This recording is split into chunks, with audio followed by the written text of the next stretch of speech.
Campus, inspiring excellence, producing leaders.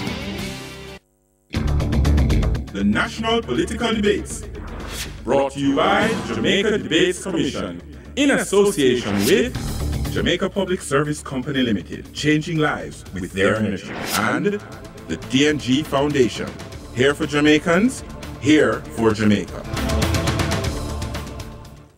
Welcome back to the second in a series of 3 political debates being facilitated by the Jamaica Debates Commission. If you're just joining us, welcome. Remember, you can send your comments to us on Twitter at our Jamaica Votes Twitter account. We now invite Dwayne Berbick to start the questioning to Mr. Shaw. Mr. Shaw, in light of the concerns from the IMF about the medium-term targets, will it become necessary to cut more than 10,000 jobs over 5 years to achieve the target of bringing public sector wages to within 9% of GDP? We can choose that route to 216, or we can choose to grow the economy. And that is what we intend to do. As a matter of fact, during the period of the global crisis, one gone, we have started growth, 1.6% so far this year. Despite what is to come, we feel that when the global economy was vibrant and strong, under the PNP, the economy didn't grow. We're going to have to turn that around. Despite the fact that the global economy is having its challenges now, we intend to make sure that we have the policies that will grow the economy. That is why we have Christopher Tufton working hard, Bobby Montague with agriculture, working hard. We have new investment sprouts that are coming out now. We have a community renewal program that we are putting in place in the growth inducement strategies that have been proposed and put forward and will be implemented through the Planning Institute of Jamaica and the various agencies. We are serious about growth because growth is the track record of the Jamaica Labour Party, and that is why we have reduced interest rates, because that is the driver of investment. And you can't get growth without investment, and you can't get job creation without investment. Thank you, Mr. Shaw. Dr. Phillips? I think it is clear that it's not going to be possible to cut 10,000 jobs out of the public sector, given that 60% of the jobs in the public sector are, in fact, providers of educational services, security services, and health services. We need to grow the economy. But the fact is also that the Jamaica Labour Party has failed miserably at doing this. Indeed, the growth that we have started to see this year is already slowing because they have failed to put in place the necessary foundations. The major problem is the lack of respect for the negotiating process with the workers. Thank you, Dr. Phillips. The next question is from Al Edwards to Dr. Phillips. Dr. Phillips, a PNP government presided over FinSAC, which cost the country 40% of GDP. Liquidity was tightened and a high interest rate policy was pursued, which in effect eviscerated a generation of Jamaican investors. Today, many Jamaican entrepreneurs are reticent about investing in the country.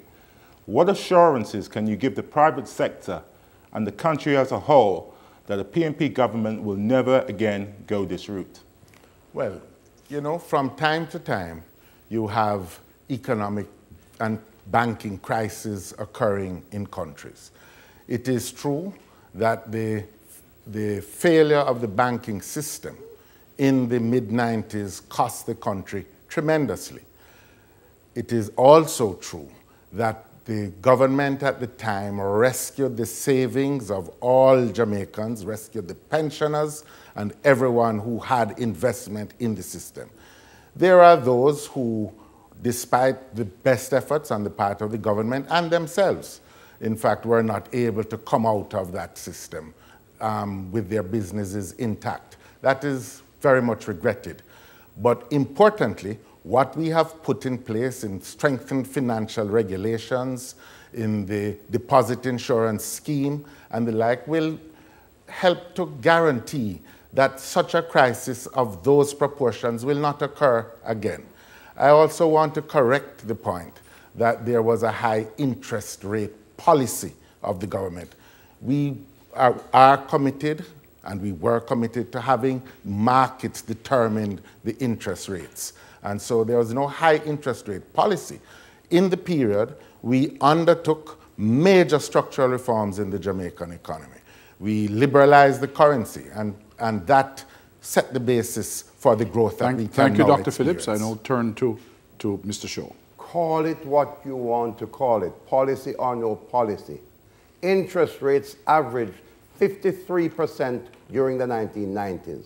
Penalties on overdraft went to as high as 120%. In consequence, the productive sectors collapsed. The customers of the banks collapsed. And then the banks, all of 41 financial institutions collapsed. 40,000 businesses collapsed. It was a gross dereliction of governmental responsibility on the part of the entire cabinet to have allowed that entire financial sector collapse. And then you had crime that quadrupled, and including murder, during the period as well. Thank you, Mr. Shaw.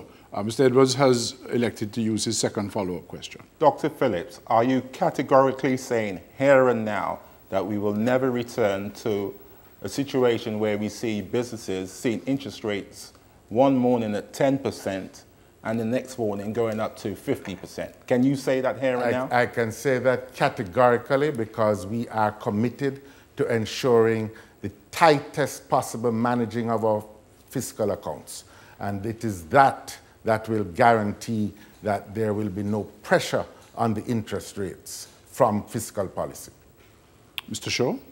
The judgment that has to come is one about the credibility of those who make promises.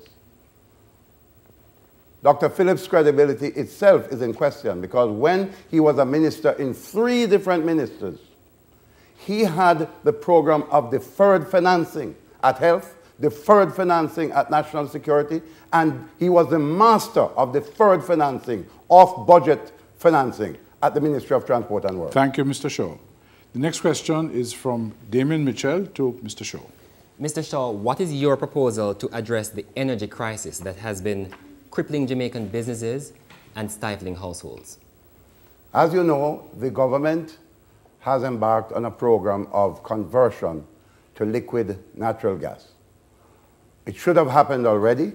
We did have some glitches in terms of the procurement process because of our commitment to transparency in that process. Where we have reached, however, at this stage is a good point, because in the procurement process, we have awarded the contract to the Jamaica Public Service Company to roll out the plant, the generating capacity, for 360 megawatts of LNG-driven power. That's where we are now. That has been announced, and that is in the press.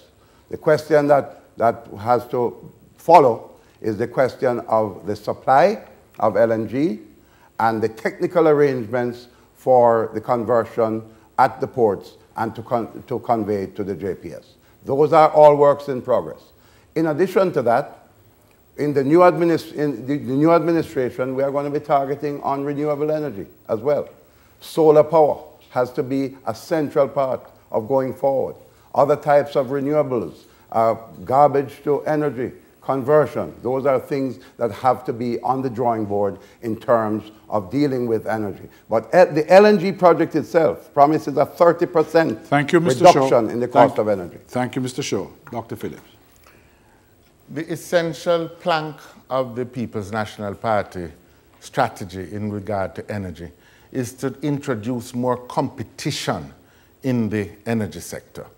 We did so already in relation to the production of energy. We believe that there are opportunities also to renegotiate the license and to allow for competition in the distribution arrangements.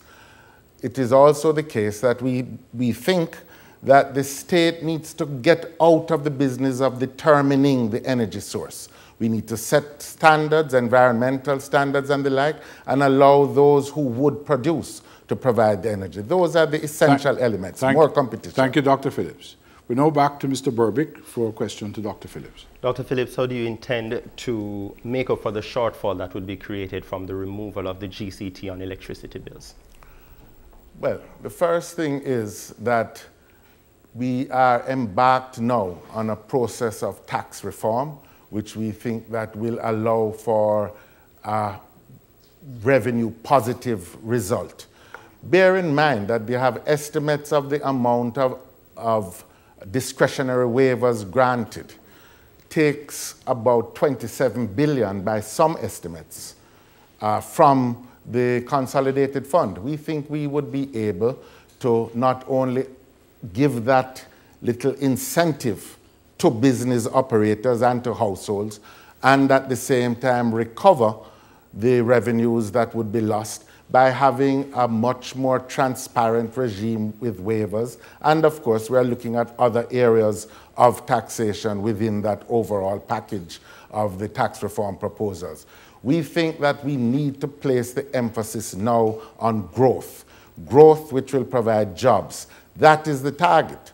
And when you consider that the main people hurting from the taxation on energy are your small businesses, particularly those that are below the GCT threshold, who can't recover it by making claims afterwards. We want all producers to have the opportunity to get into the task of producing. And that's why we are committed to removing that 10% GCT. Thank you. Thank you, Dr. Phillips. Mr. Shaw. The genesis of high-cost electricity in Jamaica is not just the high cost of oil on the world market. It was irresponsible decision-making in the early 90s, which led to gas turbines being used instead of more conventional types of energy providers. In addition, we went and sold the Jamaica Public Service Company to an overseas company, Mirant, that turned around, did not fulfill its commitment to lower the cost of energy, and instead turned the JPS into a cash cow with an iniquitous license that was signed by them and is still in place at this time. The GCT... Thank you, Mr. Shaw. The next question is from Al Edwards to Mr. Shaw. Mr. Shaw, addressing the people of Jamaica here tonight, what will you do, or your party, to reduce the tax burden of PAYE workers who have to contend with low wages, high utility costs, and practically having to get by with very little disposable income? And how soon can you act on this? Well, first of all, in terms of the utilities, I have to make the point that close to 80% of JPS customers do not, in fact, pay GCT because their volume of consumption falls below the GCT threshold. But secondly, let me indicate that the whole area of the public sector, I'm sorry, could you just, would you like me to repeat the question? The last part of the question, yes. I believe the question was, what would you do and how soon would you do it? What will you do to reduce the tax burden on PAYE workers? That's the purpose of And how soon will you do it? I wanted to answer the other part, but the purpose of tax reform is equity. Equity in the system. PAYE people like yourself and me, we are paying the burden now, and others who are making much more money than us are actually evading and avoiding the system. This is all about ultimately reducing the PAYE rate, and we will reduce the corporate income tax rate too. But at the very beginning, we have to elevate the threshold. That is to say, the income tax threshold. I would like to see it double from 450,000 where it is now, or 440,000, up to at least $900,000. Thank you, Mr. Shaw. That's where we would start. Thank you, Mr. Shaw. Dr. Phillips. I think it is clear that tax reform has to involve lowering the rate of personal income tax. And it will involve also raising the threshold. And I would say also that we need to implement the tax reform proposals that are agreed, and hopefully we can have a consensus, not only between the parties, but including Labour and including the private sector. But it must be implemented in time for the next budget, at least a major segment of it. It is an urgent task. But let's bear in mind that the persons who are being squeezed most of all are those PAY people. Thank you, Dr. So Phillips. they deserve some benefit. I turn to Mr. Damian Mitchell to put a question to Dr. Phillips. Dr. Phillips, what critical changes to the renegotiated IMF agreement would guarantee its success? The important issue now is to take account of what is happening in the world economy, that in fact demand from outside is not going to be as buoyant as perhaps was originally expected, and that therefore you're going to have targets that extend over a longer period.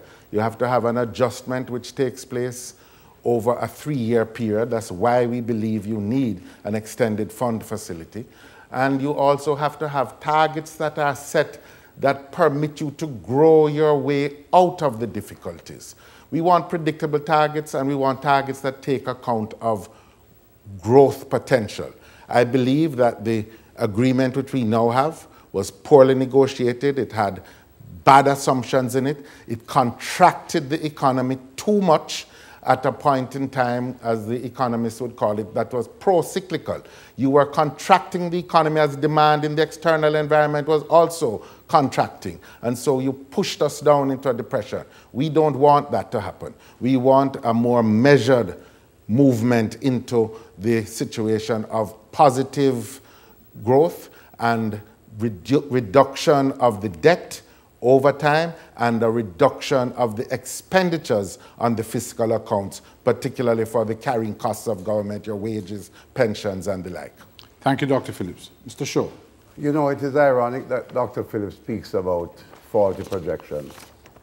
In your manifesto, I see where the former Minister of Finance, who is a bit, maybe he still speaks on finance, he's a bit like he is the hand of Esau and you're the voice of Jacob.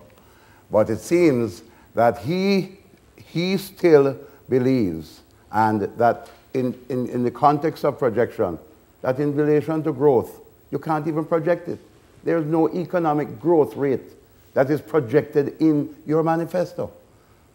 In terms of the question of the IMF and whether there will be changes, your Mark Golding has already said there won't be any changes. There's only one way. Thank you, Mr. Shaw. We're back to Dwayne Berbick to put a question to Mr. Shaw. Mr. Shaw, as of October, revenues are currently running $7 billion below projections. If returned to power, what are your plans in the short term, immediate short term, to improve primary surplus? Well, the issue is that revenue is an up and down business. And so you can't look at revenue in terms of just one period. The last quarter of the fiscal year is always the best performing period of the fiscal year. And there's usually some realignment that takes place there. And equally, the first thing, I already have my technicians working on anticipating how we are going to accommodate the fall off in revenue. And naturally, this comes either by a cut in expenditure or methods of enhancing revenue. And I come back to the point I made earlier, that the question of administrative enhancements, this is a critical feature of the administrative reform going forward. We are putting in place investment of over $4 billion to make sure the ICT system is in place, the technology of capturing tax evaders is in place, because we are resolute that not only must the system be equitable to the ordinary Jamaican captive PAYE person, but that we must generate the revenue that is needed to run the country and to run the economy. That is the position of the government. Thank you, Mr. Shaw. Dr. Phillips. No amount of bombast or rhetoric is going to change the fact that the agreement that is in place was poorly negotiated. The fact is that the whole mistreatment of the issue of public sector wages has landed the government in this problem whereby it cannot carry its its costs to operate the government, and because the projections were unrealistic.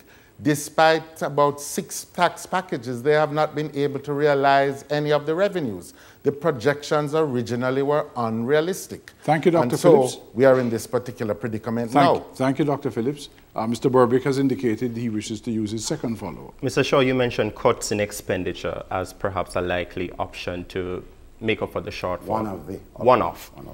Can you definitively say that social programs would not be cut in an attempt to make up this shortfall? Yes, I can. We have a commitment that we have made to social programs.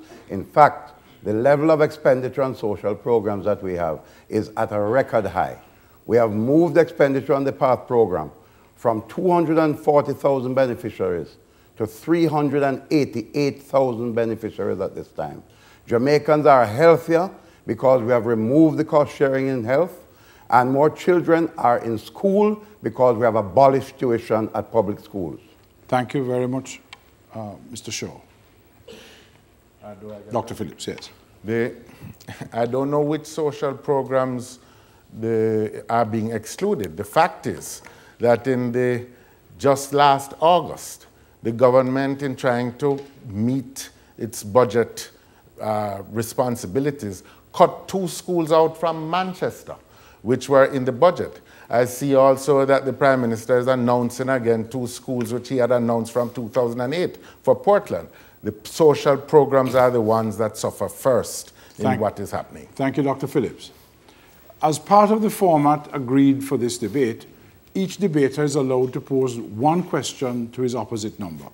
45 seconds is allowed for the answer, followed by a 30-second rebuttal. Mr. Shaw, could you please go ahead and ask your question of Dr. Phillips? Dr. Phillips, during your tenure in 3 ministries as minister during the previous administration, you helped to introduce off-budget deferred financing arrangements, and you signed a memorandum of understanding with a foreign government without advising your cabinet about it. Why should we trust you with discharging the constitutional duty of finances, public finances in this country? Let's deal with each of those issues. First of all, the MOUs, the celebrated MOUs. Let me make it clear that they were constitutionally appropriate. They were authorized by the Solicitor General, who is competent to do so. They were operational agreements, and they helped in the fight against crime. And those members of the cabinet who were briefed with in relation to Anthem knew of it. There was nothing surreptitious. It was to ensure that the information did not get out. Imagine what would have been the case in your cabinet, where there are persons who are suspect and cannot get a visa, having access to all of this information. Thank you, Dr. Phillips. Mr. Shaw. You know, I notice you have not answered the question of deferred financing. But let me explain what deferred financing was. Deferred financing was off-budget financing, negotiating in the back room deals, including the Hope Road, which was financed at 24% interest rate. And it came onto the budget 2 years later. That's what deferred financing was all about. And that was not only deferred financing, it's corruption. Thank you, Mr. Shaw. Dr. Phillips, please go ahead and ask your question. Mr. Shaw, in light of the disaster that occurred with the JDIP, which you allowed to be taken outside of normal budgetary processes, how can you explain further breaching your own budgetary guidelines by signing in October an unprogrammed loan with the Commerce Bank for $11.3 billion Jamaican? The loan was not budgeted, supposedly to buy buses, 230 buses. There was no cabinet approval at the time when the loan was signed, and in fact, there was no cabinet approval up to the end of November. I don't know if it has happened now. Doesn't this breach your own fiscal responsibility laws? Doesn't it breach good, sound financial management? How do you answer? Well, let me indicate, first of all, to you, that will not be in the budget until the next fiscal year. The cabinet is also aware of the buses, and since you're inexperienced as finance, in the area of finance, you have not been a minister, there are times when the Minister of Finance, depending on the circumstances, the type of arrangements, the low interest that was available, the deal that is there, that the Minister of Finance takes preemptive action on behalf of the people. And in that case, I did so. It's a matter that Cabinet will finalize, and it's a matter that will be in the budget in April and will be spread over 4 fiscal years. Thank you, Mr. Shaw. Dr. Phillips? You are admitting, however, you signed it without cabinet approval. Is it not also the case that your own administrative officials warned that the only way that that could be accommodated was to cut health, security, and education? That doesn't seem like an act of fiscal responsibility. That seems to be further extending our obligations and building up the debt, which is already the problem. That doesn't sound like an irresponsible approach. Thank you, Dr. Phillips. And we now go to the closing statements. Dr. Dr. Phillips has the last word because Mr. Shaw had the first word. So we now go to Mr. Shaw for his closing statement. I would like to thank the people of Jamaica for their forbearance and their hard work going through these difficult times. There are more difficult times ahead, as we have heard from the IMF head. But we have to put the future of the country in experienced and responsible hands. When we look at the alternative, it is the spokesman who has spoken most eloquently of the alternative that exists now.